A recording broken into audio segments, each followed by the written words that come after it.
I was only 19, a high school graduate with big dreams, when my mom introduced me to Andrew. He had a lot of money but seemed arrogant, definitely not my kind of man. After much persuasion from my mom, I agreed to go on a date with him. We weren't poor, at least to the best of my knowledge, but my mom was eager to improve her social status. She couldn't wait to be ranked among the elite. I remember asking her, "Mom, are you trying to sell off your only child to some stranger for your own selfish reasons?" Her response only left me more confused. "Not at all, my daughter. You're an adult now. I'm only trying to guide you to make the right decisions so you won't end up like me." I wondered what she meant by that. I knew my dad was a good man who had always provided for his family until he faced some major setbacks in his business, which forced her to take on some more responsibilities.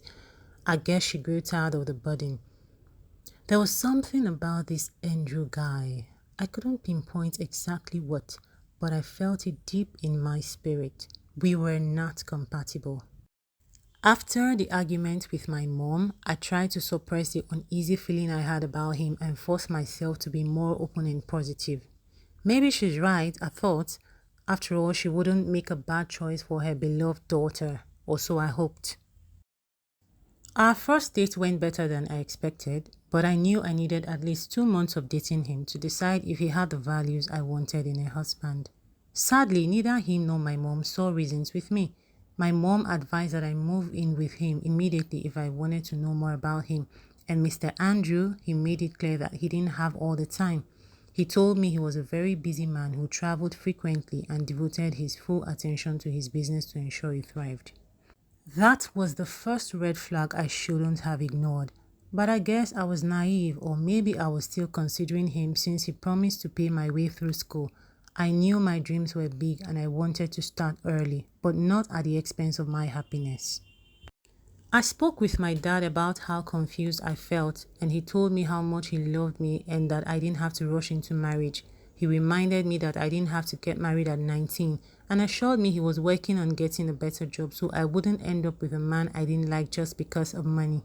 I felt relieved knowing that he cared so much about me. All I wanted was for things to work out for him so my mom would give him the respect he deserved. 1 week after our first date, I stopped taking Andrew's call. I had made up my mind to face my reality, find a job, keep myself busy, and save whatever little money I could, hoping my dad would soon get a better job to assist with my education. One evening, my mom returned from work and insisted we have a conversation. "Andrew is a super rich man," she began. "He needs a virgin wife he can spoil. This man can change our lives in a second, yet you have refused to marry him. What is love without money? Isn't that frustration? Do you want to be poor forever?" She asked again and I fumed. "Mom, I need some time to think about this proposal. I don't even feel happy about it." That was my response, but she walked away angrily, as if it were wrong for me to have an opinion. The next day, she approached me calmly and told me about a fight she had at a restaurant where she worked as a manager. She also mentioned that her job was becoming too taxing and that she was tired of catering to the family's financial needs alone. She complained bitterly that my dad was taking too long to secure a good job or start up another business, and that I was the only one who could save the family from poverty. Adding that I didn't have all the time in the world to consider Andrew for marriage since he was a hot cake who could get any woman he wanted. After a week of job hunting, searching for a fair-paying job not too far from my house, and dealing with the daily pressure from my mom, I finally gave in.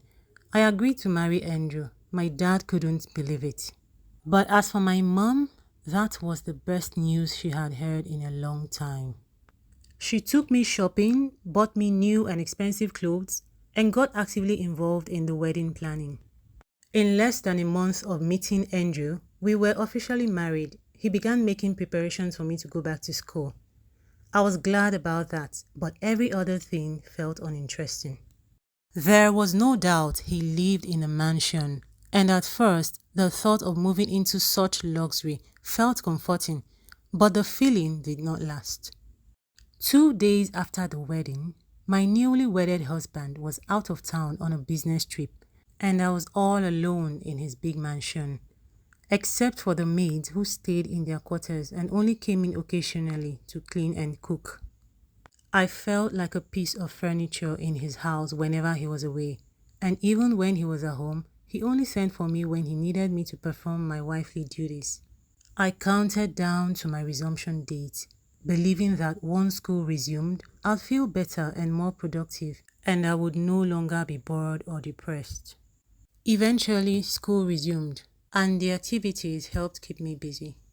But every time I returned home, I felt empty and single, even though I was married. I didn't have the freedom to communicate with my husband as a friend or companion. I needed someone to talk and laugh with. My friends weren't permitted to visit me without Andrew's approval. I felt like I was in prison while being promised the whole world. I didn't even have the courage to complain to anyone, not even my beloved dad, because I had walked right into it with my eyes wide open. I made some friends in school and became very fond of one of them.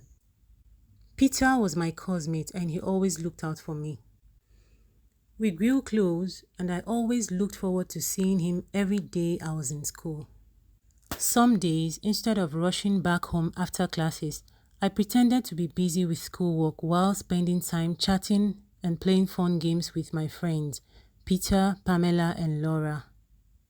One cold Saturday morning, while Andrew was away on one of his numerous business trips, I got bored at home and decided to reach out to my friends. We agreed to meet at Peter's place. My driver dropped me off after I told him we had a group project to work on. Peter was home alone. His parents had gone to visit his older sister who had just had a newborn. He was glad to have us around and we played a few board games together. Later that evening, Pamela and Laura left while I waited for my driver to come pick me up. As soon as they left, we sat in the living room watching a movie to pass the time, and we eventually got too comfortable with each other. Before I knew it, Peter's hand was already on my shoulder. I knew it was inappropriate, but I had been craving such attention from Andrew for a while and never got it. I laughed at a funny scene, only to turn and realize his gaze had been fixed on me all the while. "Hey, I'm a married woman," I said, searching his eyes. "I know, and an adorable one at that. I just can't help but admire you," he replied. We were quiet for a few seconds, and then he broke the silence by telling me he had a surprise for me. I reluctantly followed him to his room to see what it was. Voila! It was a painting of me. Honestly, that melted my heart. I grinned from ear to ear and gave him a big hug. I appreciated the gift but wasn't sure if it was safe to take it home. I didn't want to be questioned by Andrew, but on second thought, I decided to carry it along. After all, he hardly came into my room for anything. I was the one who went to his whenever he needed me. Besides, I could tell him a friend gifted it to me, or any other story he would easily believe without suspicion. As we walked out of his room toward the living room, he took my hand gently and I didn't resist. For the first time, I took a closer look at his facial features. His lips were inviting, and for a second, I felt like having amnesia. Oh yes, I wanted to have a taste of them and not feel guilty. I wanted to forget I was married for a day. He brought his lips closer and I felt his breath on my face. His lips finally touched mine and emotion surged through me. My heart thumped rapidly. I opened my mouth to receive his kiss when the door suddenly opened. Good gracious! Andrew stood before us in the hallway. I was shocked. I couldn't tell if he had seen us in that compromising position or not. I quickly walked to the door without saying anything to Peter. My driver, Nathan, who was standing by the car door, rushed to open it for me. A few minutes later, Andrew got into the car and we drove home. He didn't say a word to me during the ride and I avoided his gaze as much as I could. It was obvious my driver had been communicating with him all along and had probably picked him up from the airport before coming for me. Once we were home and alone in the living room, he pulled me roughly by the arm, stared coldly into my eyes and warned, "You need to be careful how you get close to small boys. I won't be this nice next time." He huffed and pushed me away so hard that I missed my step and almost fell. I hurried upstairs to my room with several thoughts racing through my mind. Why did he return earlier than planned? Why did he have to come pick me up with a driver? Has he been monitoring me? Or did he suddenly start getting interested in my whereabouts? I sighed, still trying to recover from the shock of seeing him at Peter's apartment. "Well, thank God he showed up," I finally muttered. Who knows how that awkward moment would have ended up? Maybe we would have gotten carried away and regretted it later. The next day, I didn't leave my room until I heard Andrew drive out of the compound. One Monday morning, I was dressed and ready to leave for school when I walked into a lady in the living room. She said Mr. Andrew had sent for her. After she introduced herself, I decided to inform Andrew. When I didn't get a response after knocking on his room door twice, I opened the door and saw him lying helplessly on his bed. He told me he didn't feel well. I asked how I could help, but he said he could handle it. He asked me to direct his secretary to his room and go to school with the driver. That was quite strange to me. I was worried about his health, but having his secretary, a lady in his room, while I was leaving the house didn't sit right with me. Besides, if I hadn't gone to his room, I wouldn't even have known he was ill. It made me realize just how strange our union really was. I left school early that day because I started feeling sick. When I got home, I didn't meet anyone, so I went to my room to rest. I didn't know when I fell asleep. I woke up in the hospital and the doctor told me I was pregnant. That was good news because I had been looking forward to it, but I wished it happened after my exams. I didn't know how I would manage the symptoms while studying. Does my husband know? I asked the doctor. He nodded and told me Andrew had left the hospital a few moments before I woke up. Just then, the driver walked in. He said his boss had gone to attend to something important, but he was asked to take me home once the doctor discharged me. Later that night, Andrew came to my room to check up on me. I was about to commend him for showing some care, but he ruined the moment by asking if I had been with any other man apart from him. "What do you mean by that? I have never cheated on you." "If you say so," he replied coldly, "because if you ever have, I'll eventually find out." I said nothing, and he continued, "You'll have to pause your school activities until you're perfectly fit to continue. Is that clear?" "But why?" "My exams are around the corner. Your health and that of the baby are more important right now. See you later." He was out of my room before I could say another word. I couldn't stand that part of him, being such a dictator and treating me like a child. I missed school for a few days, but as soon as Andrew recovered fully and embarked on another business trip, I resumed. I felt fine. Besides, staying at home was depressing. Exams went excellently well, but 3 days later, I noticed I was spotting. I informed Andrew over the phone and the driver took me to the hospital. I was observed for a few days, but the spotting did not stop. A week later, I received a bad news. I was told I had miscarried. When Andrew returned, he pounced on me in anger. He scolded me like never before and seized my phone and my laptop. He was furious that I had disobeyed his instructions and blamed me for the miscarriage. I felt terrible because the news had already taken a toll on me. I apologized and told him I hadn't thought going ahead with my exams would affect me, as I had felt fine and strong after my last visit to the doctor. Still, I was banned from going out for a week and my gadgets were confiscated. It was a few days to my 20th birthday when I decided to give myself a birthday gift. I wanted to be a free woman again. I knew it wouldn't be an easy fight. The first chance I had to leave the house after that punishment, I went to see my dad alone.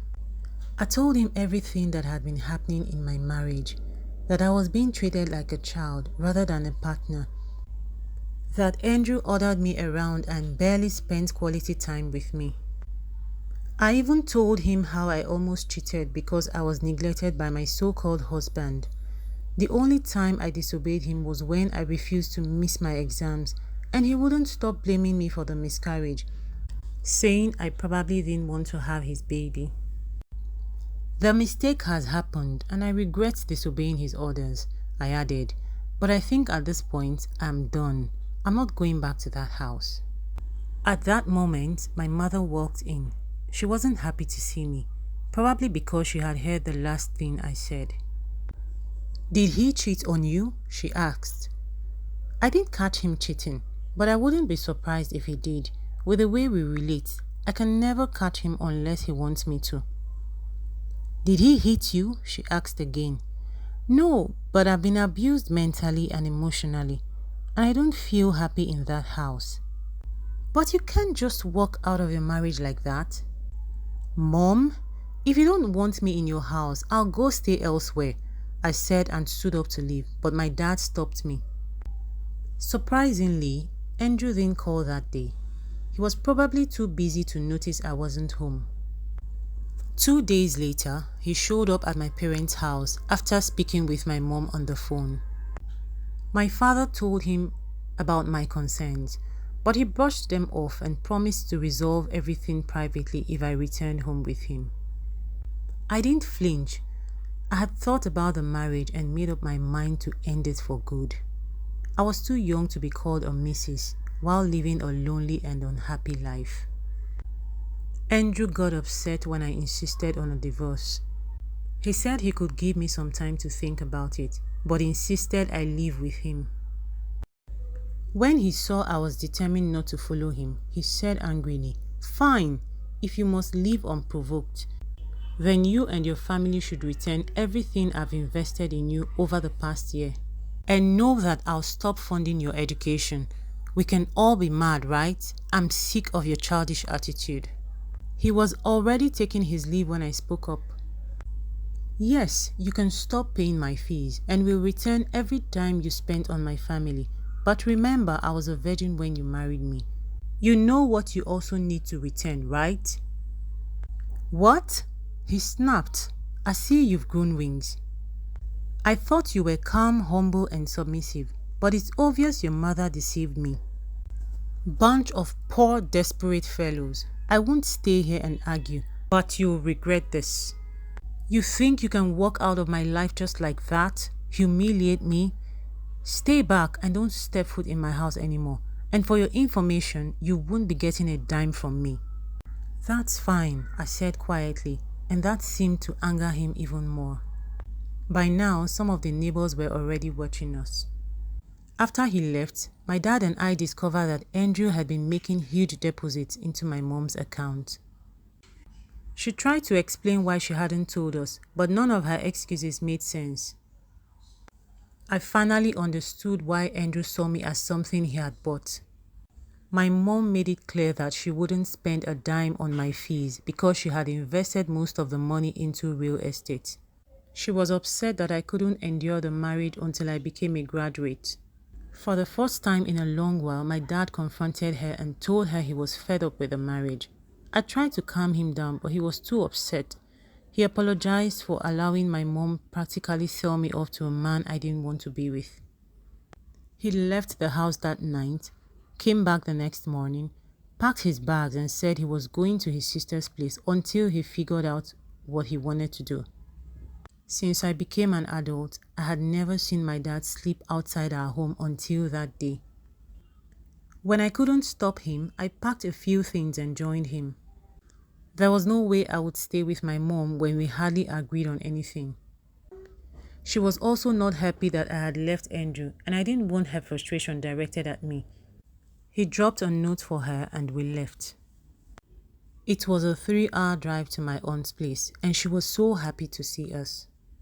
After dinner, my dad and I had a long father-daughter talk before I retired to bed. It was therapeutic. He consoled me over the miscarriage and promised to support me as much as he could. He told me his older sister had promised to help him with a loan from what her late husband left her so he could revive his business. He opened up, and for the first time he told me in detail how he had allowed my mom to ruin his once booming business due to her large appetite for luxury and her lack of contentment. I was beyond surprised to hear all that. I had known about his financial struggles when I was in high school, but I always thought it was due to mismanagement, as my mother claimed. I never imagined she was part of the problem.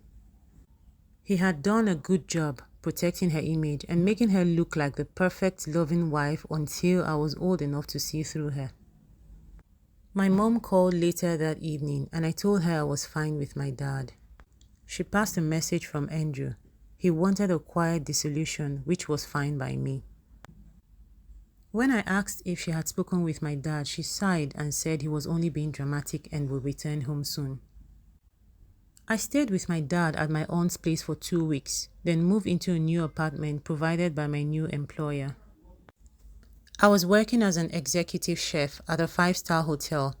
Cooking was one thing I could boldly say I'd learned from my mother. A month later, my dad called with good news. His business had resumed. He was now partnering with an old colleague and friend. When I asked if he had spoken to my mom, he said we'd talk about that later. Working for someone wasn't always pleasant, but I knew it was a phase and I knew valuable experience would come with it. It was far better than being married to the high and mighty Mr. Andrew with nothing to show for it. As for school, I had to defer for a year, hoping to save enough money to return afterward. I'm grateful I didn't waste more years with Andrew before realizing I could be more and do more for myself. I was glad that my dad was finally picking up the pieces and starting over with my aunt's help. Seeing him work with so much zeal and passion was truly satisfying. He said he was willing to stay married to my mom if she agreed to go for therapy and unlearn her bad spending habits. 2 months into working as a chef, and after constant calls and messages from my cousinmate and friend Peter, I agreed to see him. I made it clear I didn't want to rush into another relationship, and thankfully he understood. My experience made me decide to tell my children and any child I guide not to let relationships come before their self-respect and personal worth. I'd encourage them to be hardworking, content, and grounded in good values and morals, so no one could take advantage of them. The second time I saw Peter, he brought me the painting of me that I had left at his place. I thanked him and told him I still loved it. We got talking, and I opened up a little more to him because he made me feel comfortable and safe. He promised to speak with a relative who ran a charity foundation to see if they could assist with my education. I didn't say no, even though my dad had promised to take responsibility once his business stabilized. I didn't want to burden him too soon. Mom has called and pleaded with me several times to return home, but I love where I am right now. It feels good navigating life independently, working, saving, and preparing for the next phase of my journey. The experiences I went through helped me value myself more and ignited a drive to become a better version of me. Though I wish my marriage to Andrew had never happened, it opened my eyes to a lot of things and helped me discover my love for writing. I'm glad I took that bold decision to leave and start over. When this phase of my life is over, I'll surely write about it and appreciate everyone who was part of my success story.